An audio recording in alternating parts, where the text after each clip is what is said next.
రాజన్న సిరిసిల్ల జిల్లాలో త్రుటిలో పెను ప్రమాదం తప్పింది. ఎల్లారెడ్డిపేటకు చెందిన రుచి చికెన్ సెంటర్ యజమాని శ్రీనివాస్ గౌడ్ కారు ప్రమాదవశాత్తు దగ్ధమైంది.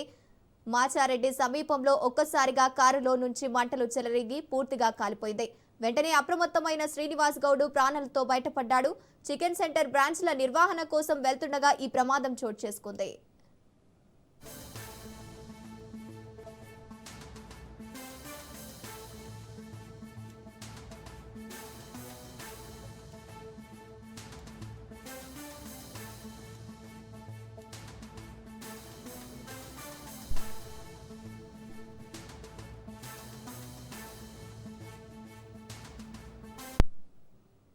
రాజన్న సిరిసిల్ల జిల్లాలో త్రుటిలో పెను ప్రమాదం తప్పింది. ఎల్లారెడ్డిపేటకు చెందిన రుచి చికెన్ సెంటర్ యజమాని శ్రీనివాస్ గౌడ్ కారు ప్రమాదవశాత్తు దగ్ధమైంది.